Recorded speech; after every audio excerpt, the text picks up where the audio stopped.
Welcome to the Halloween Horror Pod, an extension of the TV show, the Halloween Horror Hour, which you can watch on Tubi, Roku, Plex, SCC-TV Channel 28, and YouTube.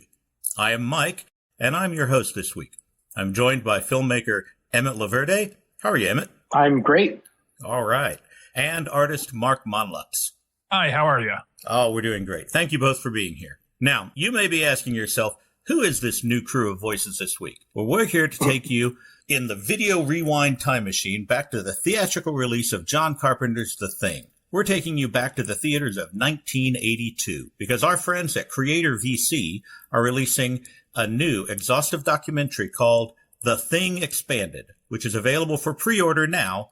Links are in the description. Creator VC has been putting out amazing documentaries on horror for many years. Their ongoing series, In Search of Darkness, is about 20 hours worth of horror video culture history and nostalgia with amazing guests, including stars from the films and contemporary favorites. So, go down to the link in the description and order your copy of The Thing Expanded and tell them Halloween Horror Hour sent you.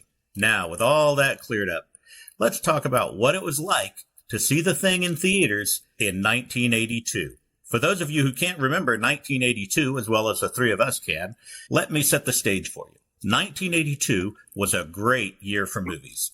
Before the release of The Thing, you had Arnold Schwarzenegger in Conan the Barbarian, Poltergeist, Star Trek II, The Wrath of Khan, the highest grossing movie of the year, E.T., the Extraterrestrial, and releasing on the exact same day as The Thing, Blade Runner.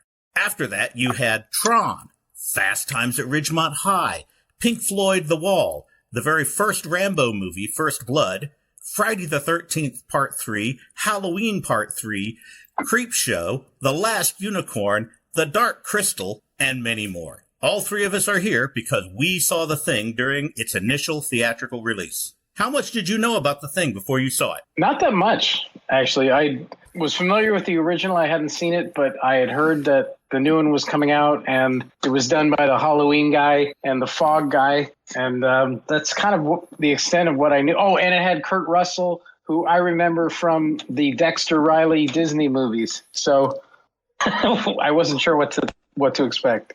And Mark? I was really excited to finally see a John Carpenter movie in the theaters. A couple years prior, when Halloween came out, I was living in Japan as a foreign exchange student, and I read about it in a newsletter, and I was kind of going, oh man, I wish I was in the States being able to watch this. I was in college at the time when The Thing came out, and I said, oh man, John Carpenter, there's a name I remember. I'm looking forward to watching it so much. Also, I was really a big gore hound during my college years, and I was seeking out every possible movie that could have any lingering little bit of blood or splatter in it. So when I heard that this was coming out, I had real high hope. One of my friends saw it and said, oh, do you like gore? And I went, oh yeah. So oh man, this is going to be so up your alley. Well, I was already a fan of John Carpenter, having been blown away by the original Halloween and Escape from New York just a year before, which also had Kurt Russell. So my friends and I were pumped to go to a midnight pre-release screening at one of the largest screens in Oklahoma City. That's where I was at the time. A true Cinerama curved screen. The place was packed, and the only place we could go was the front row. It was sensory overload. Wow. Sensory overload. But so I remember someone saying that they actually kind of saw it by accident. Well, I was with a bunch of guys. We were in high school, and they all wanted to go see An Officer and a Gentleman, and I didn't care about that movie. And it was sold out. It was really popular, and so we couldn't go to that one, and we didn't want to just go home because it was a weekend night, and we saw the poster in the theater, and I was like, well, you guys want to see this? And my friends were kind of like, I don't know. And I was like, yeah, let's go. And so I kind of pushed for it. And I have to admit, when we walked out, some of my friends weren't horror fans the way I was. So I don't want to say they were freaked out. They just didn't understand what they had just seen. And I was like ecstatic. I thought I had seen a new form of art. I honestly thought that the disgusting gore was beautiful in its own terrifying way, and they were just, it was kind of like, that was gross. So I needed new friends, at least for that purpose. I hope that's worked out for you. Oh yeah, I found my people. Yeah. I was in college, and there was about 4 of us from our dormitory, and we thought, there was one theater in Ellensburg, Washington, so you didn't have much of a choice of where to go, and that was the one movie that was showing. And then we said, let's go down and hit this. I said, yeah, I'm really looking forward to it. Then I saw the movie poster artwork for the first time, and I'm trying to remember his first name and last name. I think it was Drew Struzan. Yeah, Drew Struzan did the movie poster artwork, and I was studying to be a graphic designer, so I was kind of going, wow, look at that design. That's so cool. That's just awesome. Walked into the theater. That's when I first realized Kurt Russell was going to be in the movie, and like you, I saw him in Escape from New York as Snake Lipkin, and but like you, I was familiar with him in like The Computer Who Wore Tennis Shoes. I grew up with him as a child actor. Yeah. Yeah, he seems to have made some choices after separating from Disney that helped him transition into being a good adult actor. I was worried about him. I when he was, right around when he did Elvis, I was like, is anyone going to take him seriously in movies where he plays a macho guy? Because he was such a, he's kind of a nerdy college kid in the Disney movies. So I was real happy that he pulled it off and was so convincingly cool in Escape from New York, for example. Well, I know I had a lot of friends that were just totally media saturated and horror and science fiction and role-playing game. This happened actually my junior year, between junior and senior year of high school. And so, I was definitely in that totally invincible stage. And I'm not a big fan of slash and gore, but I really loved the way the special effects worked in that movie, and just the way that they built the tension. I mean, just the John Carpenter is at the time, at least, he was, I guess, kind of an underrated master of really building that tension and then giving you a great payoff in the last third of the movie, which the thing is just great in that respect. In his other movie, The Fog, one of the best things is the whole creepiness of the fog, the stuff being buried in the fog so you couldn't see it, and you get just the smallest little hints of what's lurking in the fog, and with an occasional in-your-face thing. But that brought a lot of terror and suspense to that movie. And you're right, a lot of that carried over to this. He kind of brought it in bit by bit.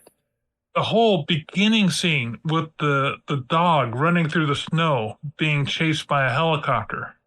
I keep wondering. I keep wondering if you actually knew Norwegian, would you have did they have to change that whenever they dubbed it for Norway or something? No, I think I saw a transcript of what the lines were, and it was like, "That's not a dog. That's not a dog." When he was shooting at the dog, it was saying in Norwegian, "That's not a dog." I don't know if that helps. Well, it probably wouldn't have helped them, but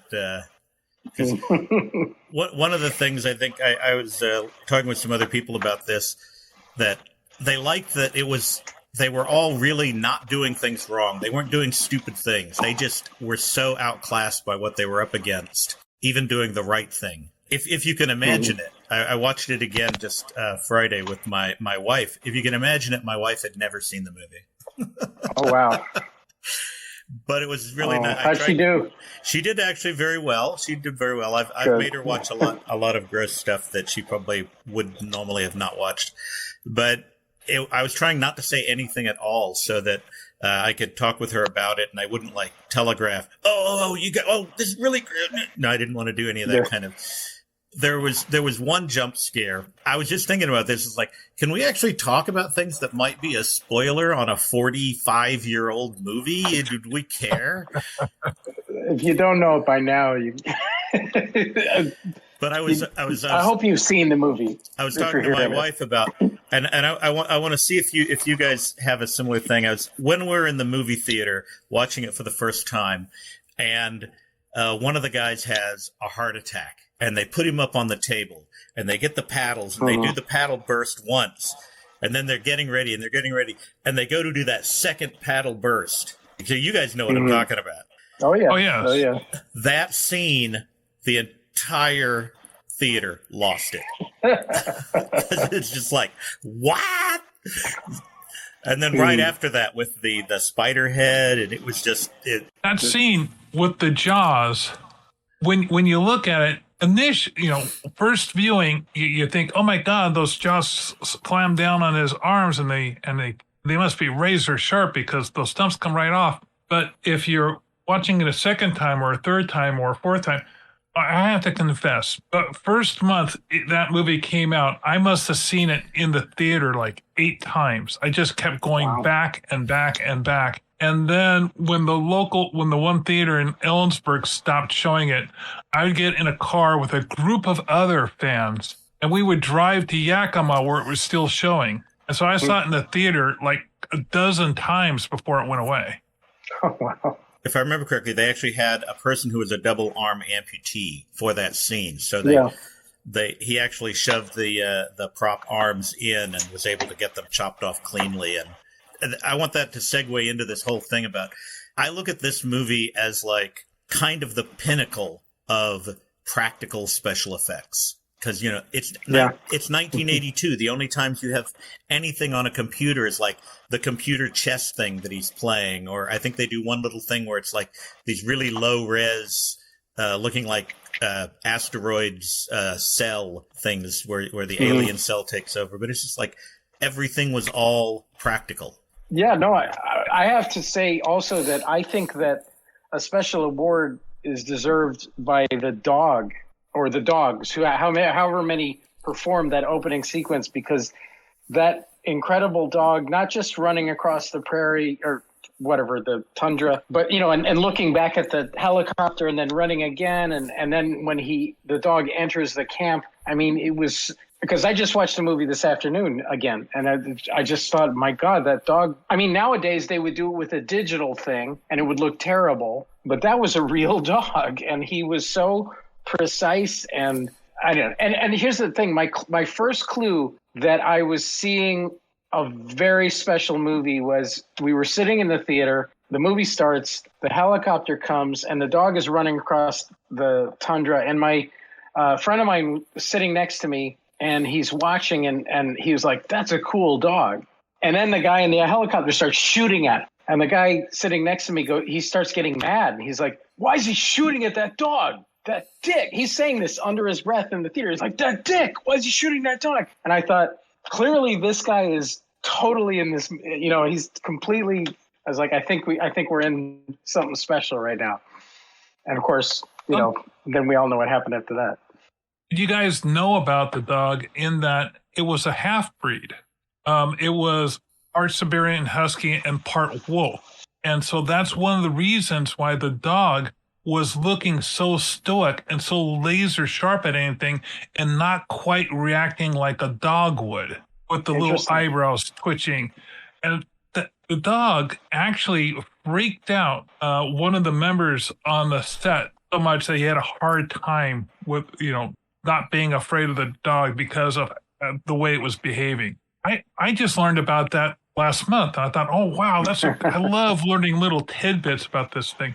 Because when I was watching on repeat, like the scene with the stomach chomp, if you watch it again, you'll notice that when he's coming up from the belly, his stumps of his arms are actually sticking out of the jaws.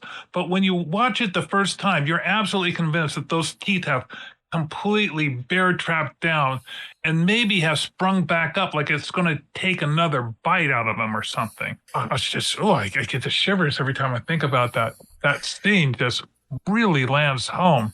Well, that definitely brings up something. I mean, when they make these, it's like you look at that and it's like they cut to the hands going, the chest opens up, the hands goes in, the chest closes, the hands pull back up. That's cut. You might have maybe 1 to 2 seconds at most of any of those scenes. They're not, they're made to watch on the big screen, and then you go home and say, oh my God, wasn't that great? But then you have the opportunity. I mean, if you're watching it like 12 times in the first week, or once it goes on to VHS or DVD, you're sitting there frame by frame watching everything. And so it's like, that's just not the way the movies are made to watch. But it's, they don't always hold up. I like how when they don't specifically hold up, but you can tell, okay, that's good enough for a half second. You're going to see it for a half second. It's going to go into your brain and eat its way through there. And that's all they need. So it's like, it's good enough for what they need. And they cut it up. But yeah, I remember, I think it might have been the first Daredevil movie with, or maybe it was a Spider-Man movie. It was one of the Spider-Mans or Daredevils where it was right after CGI kind of took over everything. And it was all just so bouncy and just really outrageously unrealistic. They just jumped right into the deep side of the uncanny valley. But it's just the whole idea of CGI was not used correctly when it first really took over. Cameron, when he was doing Terminator 2, and they were like using CGI to get the T1, not the T1000, the other one. T1000, yeah. They actually had to match a limp that the actor had, but didn't really know about it because it was so slight. They matched that in what they were doing. So it's just the way that live action and CGI kind of merged, so that you had the live action, but then you just kind of tweaked it with the CGI. That I think works a lot better. The way that a lot of the stuff in the thing was put together, it was just the alien was so over the top. And this was years before the Borg, but the whole kind of assimilating you, whether you want it or not, was very wet in the thing. Well, I used to say that the thing was, in my opinion, the perfect monster because it could infect you and take you over cell by cell, which is terrifying, like a disease. It could pretend to be somebody which is insidious and diabolical and scary. And also it could be like a big, Godzilla monster towering over you. And it's like, I thought this is everything wrapped up into one, and it could be behind you. That's the other thing. You don't know if it's going to come up behind you. And I just thought this is the perfect monster. I don't think it's ever been topped in terms of effectiveness. Like you guys, I saw the black and white film on TV. I never had a chance to see the black and white in the theater. But I loved that film. And I loved the whole setting. I was looking forward to saying, okay, here's the new setting. What's the reveal going to be like? Am I going to see an electric blanket melting this giant ice cube, or how's this going to come about? So that scene where you actually see these tendrils coming out from the blanket, absorbing the guy, just was something that was totally off screen in the first film, being revealed in this second film. That was a shock and a real delight and a real treat for everyone who saw the first film. Well, I do remember seeing the 1951 thing with James Arness as the giant carrot. But I mean, it's classic 50s sci-fi. But I could understand where, if you read the story from 1938, Who Goes There, it's very kind of oblique. It's not really. It doesn't go into as much detail as to what's going on. It reminded me a lot of kind of Invasion of the Body Snatchers, and which also is a great movie, especially the Donald Sutherland. Yes. The idea that in the 50s they kind of had to change it because they really couldn't do. The special effects weren't there for what they might have been able to do, and then by 82, it's just like, all right, we can do this story. One of the things I liked about the John Carpenter one, especially the scene, once the head starts separating from the body, suddenly you see all these weird veins, or you're thinking, oh, that can't be a vein. It's squirting green stuff. That tuber type thing is blue. That it should be red, and it's going all psychedelic, which was reminding me of another horror film I saw called Street Trash, where all the goo and the ichors and things were these technicolor solid fluids. And I saw that coming out on the screen. I thought, oh wow, that's really inventive that he's making it look really colorful and splashy by going away from just blood. I thought that was a really good decision. It made the whole alienness of what was happening even more strong. And see, I remember when I was watching parts of The Thing in '82, I was actually thinking somewhat of Ian Holm in Alien, and just the way that all of a sudden he freaks out, and instead of blood, you're getting this weird milky stuff coming out all over the place, and and of course that had its own, 79, I think I was 14, so there was just this whole ocean of milky crap flowing out, and you're like, very very transgressive on a lot of levels for a teenager, but it's just the whole idea of you especially that scene where the head's coming off. It's very much like, that's not human. There's something going on there. I love that they had a sense of humor about it too, because when the spider legs come out and then the eyeballs come up, and he goes, I don't know if it's okay to swear, but he goes, you've got to be effing kidding me, which. Yeah, I don't even know if it was written in the script, but that was exactly what was needed, because I think that's what the audience was like. This is beyond. This is, that thing was almost cute. Is this our head? Oh, yeah. Yeah, I created an enamel pin showing that scene of the spider head. A little close in it. Yeah, and I have some flames going on behind it because he's being chased by the flamethrower. Yeah, there you see that severed head underneath this desk, and then all of a sudden, the silhouette shot, legs start popping off its ears and out of the stump and hitting the ground, and you're kind of going, that's just so wrong. And then you see it peeking out behind the desk, and then it's making a run for it. And I think you need to go back and listen to it, because Does he actually swear, or is it just gotta be kidding me? Or do we just add in? No, he swears. Does he? Okay. He does swear. Oh, he swears, yeah. I think by that time they knew they were going to get an R rating, so they weren't worried about a swear. Yeah. But that was part of the problem with the movie in '82, is that they went for the R-rated horror, and they were up against E.T., The alien, he comes down and he's like all nice and helpful, and he just wants to phone home, and the bad guys are the government trying to stop him. And then, a couple of weeks later in theaters, you have people swearing and body parts, and this is a very dark, nihilistic alien encounter. So I think that kind of, to the people in 1982 who weren't, I guess, like us, it was a bit much. One of my favorite scenes is the couch scene. Oh, yeah. Where they're testing the blood. And when the blood literally jumps out of the dish, I was kind of expecting maybe the blood would separate, run away from it a little bit, make a little simple dot. But no, it kind of almost becomes like a cricket mass and just kind of launches off. That whole reaction from everybody. And then suddenly they're tied to the couch, and the one guy starts to morph. Mm-hmm. That was from a sheer terror madness level of what are we going to do now. That was one of my favorite scenes in the whole movie. And me and my friends were in our seats, and we were all grabbing each other, going, "No!" Just emulating what was happening on the screen. No, I think that was the scariest scene in the movie. I really, that extended blood testing scene, I thought the tension and it was so full of possibilities, and you knew something bad was going to happen, because we've already seen, that they're willing to go there, and they were just drawing it out, and all they were doing was just testing.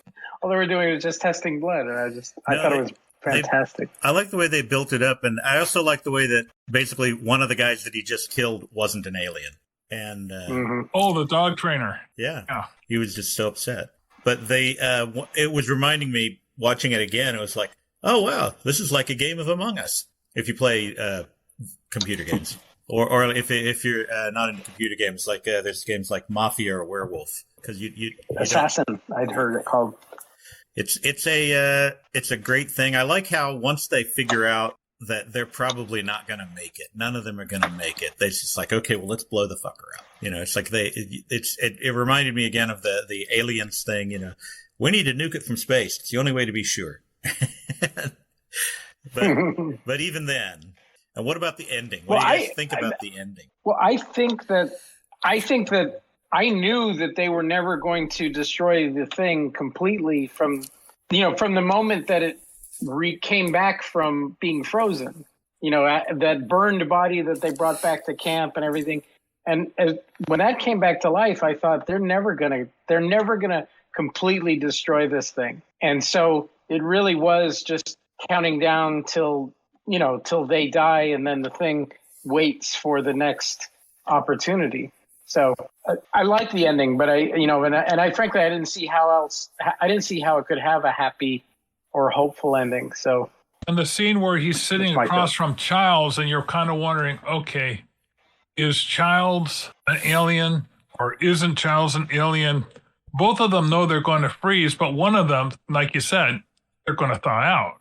I've heard a lot of conspiracy theories. I just love hearing conspiracy theories at conventions. Like the flask that he was handing Childs was actually filled with gasoline, and when he drank it and didn't make a response, oh yeah, that's how he knew he was the alien. Well, if that's, wouldn't he have torched the guy? So. I think they were both mostly human at that point. Either that, because if they were both aliens, they would have known that the other one was an alien somehow. I don't know. But I think they were both human, but I also think that humanity was still pretty doomed because whatever was left of the alien was just going to freeze and then get thawed out again, making the same mistakes. Although if the tape if the tape that MacReady made and said he was going to hide actually gets found, maybe someone will have a clue before the thing thaws out. You're rooting for the weather. You're hoping, oh, wow, I really hope that everything deep freezes. Let's just put this in deep, hibernation and hope that, like you said, the tape survives. Well, I think it's interesting because, when I'm sure that it's been discussed over and over again to make a sequel. And when they did do something, it was a prequel. And I think part of the reason was because they really didn't think that they could satisfy the fans, because a sequel would answer the question, who survived, who was an alien. And I think I was surprised that they made that choice to say, we're not gonna touch the ending of the original. We're gonna tell a prequel story, which I enjoyed that movie not nearly as much as John Carpenter's, but I thought it was fun for what it was. Do you know what I'm talking about? The 2011, the 2011 movie. I really enjoyed the prequel as well. I have not actually seen the prequel yet. I'm hesitant on seeing things like that because it's like, well, what are the Norwegians really going to say? But I am tempted to see it. I do like Mary Elizabeth Winstead as an actress. She's very good. And if I remember correctly, she does not. I don't think she died at the end of the prequel. I can't remember, but it's almost like I almost feel like she had some sort of an opening. Well, I'll have to watch that again. But anyway. Well, I'll have to watch that new one again. Now. Yes. But there is actually where I was left. Oh yeah, go ahead. Yeah, I was dissatisfied with the movie, and a lot of fans were because, well, at the time it used a lot of practical special effects, but then they went back in, and a lot of the practical special effects were replaced with CGI, and I think that kind of went against the homage to the original film. It went against the people who did the practical special effect for the film were so disgruntled that they couldn't really brag about the movie because a lot of it was overdone with CGI, that they decided to do their own movie using nothing but practical special effects. This movie was called Harbinger Down, and it was crowdsourced and has Lance Henriksen in it. And if you ever watch that film, they decided to show off everything that had been edited out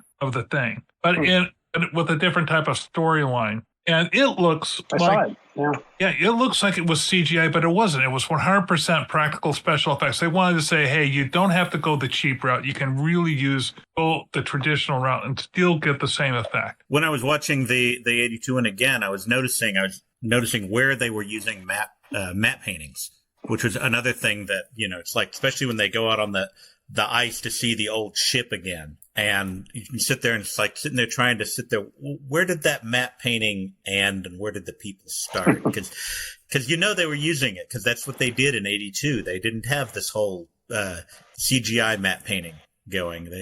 And it reminds me, I was thinking about like with Dune, the 84 Dune, they did the same kind of thing where you had a huge thing going on, but there's actually just enough action that kind of in the holes of the matte painting. I just, again, that whole practical special effects, matte painting, all of the older kind of ways that you'd build this suspension of belief. And yeah, of course, once it came to the point of having CGI, then the corporate heads could do what they want. Well, I think that the matte paintings in The Thing were too beautiful. I mean, I think most people just accepted them as reality, when they saw the movie. But I always thought, God, that landscape is so gorgeous. There's no way that it could be real.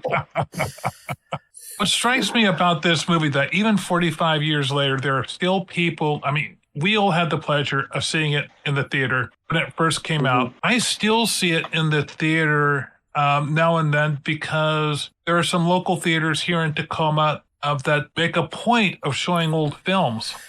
There's the Blue Mouse. A fellow puts together a thing called Friday Night Frights, and they meet once a month and show off an old horror movie from the 70s and 80s. And I did a movie poster for the other theater in town called the Grand Cinemas, and they have a thing called the Weird Elephant series. And you get new people coming in, and I get to ask them, hey, is this your first time watching this film? And they said, yeah, my first time. I'm looking forward to seeing it in the theater for my first time. One of my movie posters. So the movie posters and the enamel pins that I make and sell at the conventions, those always are a big seller for me. There's a huge fan base for this film. And I'm kind of curious where they first saw it. I mean, now it's everything streaming, but when VHS came out and the movie went away, I was, video parties with my friends. And perhaps you guys remember this as well, where you'd have to actually rent a VCR machine because no one had them because they were too expensive. So you have to rent a VCR machine. Everyone would chip in on it and they'd buy or rent their own movie. And you'd have this 24-hour movie marathon of all these movies that everyone else selected. You didn't know what you were going to get before you had to return the rental unit back to the video store. I'm kind of curious, did you guys have that type of experience with this movie where you were, trying to say, okay, we got to watch The Thing again on the VHS? I was working at a photo lab, and we had some video equipment and some cameras and things. And so I actually brought home the VCR to watch movies on the weekends. I don't think that store is in existence anymore, but yeah, I remember we had it was hard to get a hold of a decent VCR. I had a friend who lived in a part of just outside of Oklahoma City where there was no cable. And so we had a deal with him because we had cable at my house. And so he bought a VCR and he would go through the thing every week and mark movies that he wanted us to record for him. And as long as we recorded those movies for him, we had the VCR the rest of the time to do whatever we wanted with. And so, he just wanted to see movies and didn't have cable. So, we would record movies for him. And then all of my friends would come over and we would all sit in our, my parents' living room and watch just everything, just all of the stuff. And this same friend, he was a very big, huge fan of Dark Star. So I can't remember if he I can't remember if he drug us to a midnight movie of Dark Star or if eventually we all saw it on VHS or probably both. But just loved all of the hijinks that you had to go through to make sure you got stuff on these crappy VHS tapes. My very first comic book convention was APE, the Alternative Press Expo in California. And I had a book called Comic Critic Presents Seldom Seen Films. And in it was a cartoon review I had drawn of Dark Star. And a man came up to my table and started flipping through it. And then he just starts laughing his head off. And it turned out to be Dave Novell, the guy who played the astronaut who was talking to the bomb. He and I immediately became friends. And I had a chance to draw a picture of him talking to the bomb on the flyleaf, and gave him the book. He teaches cartooning at the Charles Schulz Museum. Oh, wow. There's weird things that happen. This total aside from the whole thing. It's hard to underestimate the ultimate geekiness of the people putting this show together. Now, so you showed your wife the thing for the first time. Yes. Just last week. Friday. Ooh. I've had the pleasure, and I've met people going to the theater and to see the film for the first time. Do you guys have other experiences where you introduce this to other people? Oh, okay. That's like Oh, yeah. I don't have the opportunity to introduce it to other people because everyone I hang out with is all like, "Oh, have you seen the thing?" Yes. Oh, you get that look on their face, like I've said the magic phrase. My brother had never seen it, and because he likes movies more like An Officer and a Gentleman, and but he wanted to see it. This is fairly recently; it was just a couple of years ago, and so everything about it was new. And again, we're watching at the beginning, and we're seeing the dog run across the tundra, and my brother is kind of like, "Is that a dog? What's happening with that dog?" And I just looked at my brother and I said, "That's a bad dog." And he kind of he's a little confused, but he soon understood. Yeah, the dog is so chill. I like how you don't know it. It's just the dog. It's but my wife actually grew up without a TV set. And so there's lots and lots. Like when we were talking about, I was talking about the Andromeda Strain, the movie, and she was like, "Oh yeah," and she was like, "Oh no, I haven't seen that, but I read the book." So there's a lot of that. So I get to share my love of movies with my wife, and it just reminded me because one of my older son's friends, he was talking to me about the thing because even though he's not even 30, he loves the movie. He was saying there was a video game that came out as kind of a sequel to the thing. And in that video game, which he claims is total canon, both McCready and Childs, both McCready and Childs do survive, but then Childs gets killed quickly. And I think you follow McCready through the video game, and neither one is an alien. Okay. But that's is that the answer from on high, or is that what a video game designer think? I don't know. I'm sure that in some of the other discussions that are happening around the thing that they'll talk more extensively about the video game. But I like to think that the ambiguity of the movie. It's one of the reasons why I don't know how much I want to see the other movies. I like the way it was. It's kind of like with the Highlander movies. There should be only one. Are we going to talk about how the critics treated the movie when it originally came out? Because as I remember, they were not kind to it. They were not. If you could, I was actually another discussion that we're going to have soon is horror movies at the Oscars, and I was looking, and it's like The Thing got 0 nominations for anything. It's like no, and I know that when people talk, they talk a lot about the special effects, and it's like nope. They didn't care about the special effects. They didn't care about anything. The Thing got nothing. And critics were not happy. Yeah. I was angry. I was like, this is one of the best horror movies I've ever seen. And they're treating it like a mistake or like it was offensive or something. I don't know. It's like, anyway, it was very upsetting. And I'm so happy that it has become considered a masterpiece because it sure wasn't treated well in 1982. And it didn't make money back then. That's the other thing that really made me angry. I was like, people should be seeing this. Thank God for VHS tapes and what that did for so many movies that would have otherwise become, sleepers. Yeah, really. No, VHS and home rental, I think, really just helped connect the thing to its audience. Because it did not perform as well as they wanted it to in the theater. I was looking it up. It cost $15 million to make. Which in 2026 dollars, that's like a $50 million movie. So it's even then, it's not outrageous. But, frugal movie. Yeah, but the fan base that came up around it, it's hard for me to understand how people didn't like it because I've always really, and all of my friends really loved the movie, and it's just we were, I guess, definitely part of the target audience for the thing. And if you take a look at movies like Halloween and The Thing and other John Carpenter movies that just really helped shape a lot of what sci-fi horror pop culture is. I mean, not my favorite movie, but They Live. People quote They Live all the time. Oh, yeah.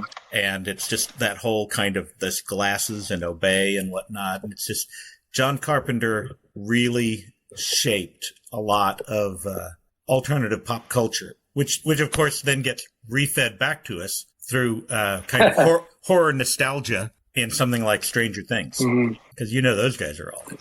Yeah. People will often ask me what my favorite film is, and I kind of try to turn the question back onto them saying, well, instead of me saying what I think my favorite film is, why don't you confess to me what film you've seen the most times? What's your candy movie? And The Thing has become my candy movie. I lost track back in the 90s over how many times I've seen the film. And I'm kind of curious, have you guys lost track of how many times you've seen this little gem? I sure have. I wouldn't call it my total candy movie. I think that's probably going to be Blade Runner or Brazil. But although actually I think I've seen Time Bandits more times than Brazil. I have to say that probably my one of my candy movies is a comedy, but it's from the same general time as The Thing, which is My Favorite Year, which I believe came out in 81 or 82. No, it came out in 82 with Peter O'Toole. Yeah. I just can't. I love that movie so much. Yes, and it is such a joy to watch and show it to someone new. And I'm not an actor. I'm a movie star. Yes. Yeah. But I do love The Thing. I think we're gonna wrap it up here, and so I want to give you all time to talk about what you have going on out in the real world, and we're gonna start with Emmett, if you don't mind. Tell us what you're doing, Emmett.